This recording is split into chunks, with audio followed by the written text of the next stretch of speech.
හෂි පීරිස් ඔයා මෙච්චර කල් ජීවිතේ බලලා තියෙන චිත්‍රපටි වලින් වඩාත්ම කැමති චිත්‍රපටිය මොකක්ද? බෝඩර් පරණ මූවිය එකක් ඒනට කීප සැරයක් බලනවා ඊට පස්සේ ස්නයිපර් සීරීස් එක බලනවා. ඒ කියන්නේ ඒක තාම ආසයි කීප සැරයක් බලලා තියෙනවා. කාටුන් ලයින් එකට යන මූවිස් වලට ගොඩක් ආසයි. ඒ අතරිනුත් How to Train Your Dragon එකට ආසයි. ඊට පස්සේ බාබි සීරීස් එක වයසින් වැඩි වුණාට මම තාම බලන්න ආසයි. ඊට පස්සේ කුන් ෆු පැන්ඩා සුපිරි. ඊළඟට දෙමළේ වගේ කබඩි මූවි එකට ආසයි. ඉංග්‍රීසි තව එකක් තියෙනවා මේ බොඩි ඉමේජ් එක ගැන. ඒක මට හරියටම මතක නැහැ මූවි එකේ නම. ඒක ඉස්කෝලේ ළමයිගේ BMI එක මනින එක ගැන තියෙන්නේ. ඒ මූවි එකට ආසයි. ටයිටැනික්. Really? ඊට My favorite. ඊට පස්සේ අවතාර් සීරීස් එක ඒ වගේ මූවිස් ගොඩකට ආසයි. සිංහලයේ වගේ නම් අලුතින් ආව ඒවා කිහිපයක් බැලුවා. නමුත් තාම මගේ හිතේ තියෙන ගංගාදර සොංග් එක තියෙන මූවි එක ඒක තාම රූප රාමු එක්ක ඔළුවේ නැවෙන එකක්. ඒකට ආසයි. ඔය වගේම තමයි. හරි ඔය ඒ බලපු හැම චිත්‍රපටියකින්ම ඔයා වැඩිම කැමති චිත්‍රපටිය මොකක්ද? ටයිටැනික් එක. ඇයි ඔයා ඒකට එච්චර කැමති? ඒකේ හියුමන් ෆීලිංස් කියන ඒවා හිතා ගන්න බැරි විදිහට ඒ රූප රාමු ඔස්සේ පෙන්නනවා. සහ මේ දැන් ඒ මූවි එක ඉවරුණාට පස්සේ ඇයි මේ කියන්නේ ඒක වෙන විදිහකට ඉවරුන්නේ නැත්තේ කියලා හිතන මට්ටමට ඒ කියන්නේ ජැක්ට වෙන දෙයක් වෙන විදිහ ඇක්ෂන් එකක් ඔකට ගන්න තිබුණේ නැද්ද? මේ කියන්නේ ජැක් මැරෙන වෙලාවේ ඒ කියන්නේ යා මැරෙන්නේ නැතුව හිටියනම් හොඳයි කියන එක කියන්නේ. ඒ කියන්නේ නැත්තම් දෙන්නටම ඇයි රෝස් විතරක් උඩින් තියලා මේ අර සීතල වතුරේ කකුල් දෙක දාගෙන හිටියේ කියන ප්‍රශ්නේ මේ තාම දැන් මෙච්චර වයස ගිහිල්ලා තාම අහන්න හිතෙනවා. ඊළඟට ඒක හැබැයි ඒක ට්‍රූ ස්ටෝරියක් හින්දා වෙන්න ඇති සමහරට ඒ විදිහට ඉවර වෙන්නේ නැති නේද? නමුත් සමහර තැන්වල ඔයා කොහොම ඉවරනන්න කැමති?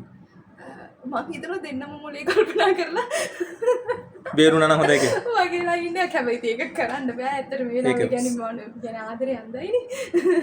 එතකොට ඒ වගේ දේවලුත් එක්ක සහ ඒකේ affection එකෙන් එහාට ගිහින් කියන්නේ respect එක එනවා. ඊට පස්සේ affection එක එනවා. ඒක deep love එකට එනවා. love ඉඳලා sexual relationships වලට එනවා. ආය social norms කතා කරනවා. මේකේ ලොකු ගැඹුරකුත් තියෙනවා. ඉතින් සහ ඒ ෆුල් මූවි එකේම ඒ කාස්ට් කරපු ඒ චරිතවල ඒ පෙනුම ඒ හැම දෙයක් එක්ක ගත්තාම මේ දැන් මම ඔයාලට මේ කතා කරන වෙලෙත් මම මේ මූවි එක ගැන කතා කරනකොට මට මේ රෝස්ගේ චරිතය ජැක්ගේ චරිතය කැප්ටන් වයලින් ප්ලේ කරන සෙට් එක දැන් මේ පේනවා. ඉතින් එහෙම බලද්දි ඒකට අහසයි. මේ බලපු චිත්‍රපටි වලින් වඩාත්ම අකමැති කියලා හිතන තව කෙනෙකුට බලන්න කියලා කියන්න හිතෙන්නේ නැහැ ඒක වගේ චිත්‍රපටියක් තියෙන්නේ මොනවද? නම කියන්න නැතුව ඉන්න මම එක නෑ කිව්වට කමක් නෑ. It is your choice. මේ සිංහල චිත්‍රපටයක් බැලුවා ධර්ම යුද්ධය එක. හැබැයි මම කියන්නේ ඒක මේ කාස්ට් එක සුපිරි. ඇක්ටිං හැමදේම හොඳයි. නමුත් මට ඒක දැනෙන්නේ ඒක දැන් ඒකේ ෆොරින් වර්ෂන් එක බලලා තියෙනවනේ. ඉන්දියන් ටැමිල් ඒ කියන්නේ ඒ වගේ මම දන්නේ ඒකමද කියලා. නමුත් ඒ හා සමාන යන පිටපතක් කියන්නේ මූවි එකක් දැකලා තියෙනවා. එතකොට ඒක වගේ එකක් නේද කියලා හැඟීමක් කියන නිසා පොඩි ඒක මම කියන්නේ ඒ කියන්නේ ඒක ගැන කවුරු කෙනෙක් ඇහුවොත් ඒකේ ටැමිල් හරි හින්දි හරි වර්ෂන් එක බලලා තියෙනවද කියලා මම ප්‍රශ්නය අහලා ඔව් කිව්වොත් මම කියනවා නේ ඒක වගේ තමයි.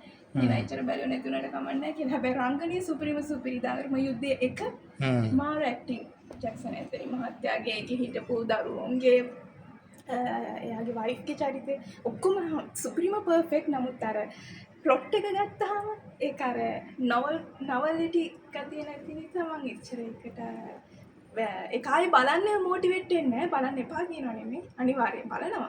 නමුත් නැවත පාරක් බලන එක ඒක පොඩ්ඩක් Thank you. Dr. Hashi Piris, University of California. Thank you, Doctor.